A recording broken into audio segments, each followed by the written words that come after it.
ترجمان ایرانی وزارت خارجہ اسماعیل بقائی نے کہا ہے کہ عالمی جوہری توانائی ایجنسی سے معمول کے مطابق بات چیت جاری رہے گی۔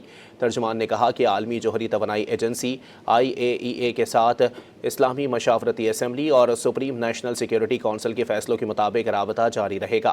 ایرانی خبر رساں ادارے IRNA نے باخبر ذرائع کے حوالے سے بتایا کہ سوئٹزرلینڈ میں 18 گھنٹوں تک جاری رہنے والے مذاکرات کے دوران جوہری معاملات پر کوئی بات نہیں ہوئی اور نہ ہی ایران نے کوئی نیا وعدہ کیا ہے۔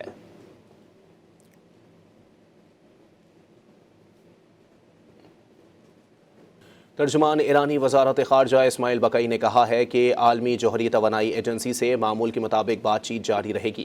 ترجمان نے کہا کہ عالمی جوہری توانائی ایجنسی IAEA کے ساتھ اسلامی مشاورتی اسمبلی اور سپریم نیشنل سیکیورٹی کونسل کے فیصلوں کے مطابق رابطہ جاری رہے گا۔ ایرانی خبر رساں ادارے IRNA نے باخبر ذرائع کے حوالے سے بتایا کہ سوئٹزرلینڈ میں 18 گھنٹوں تک جاری رہنے والے مذاکرات کے دوران جوہری معاملات پر کوئی بات نہیں ہوئی اور نہ ہی ایران نے کوئی نیا وعدہ کیا ہے۔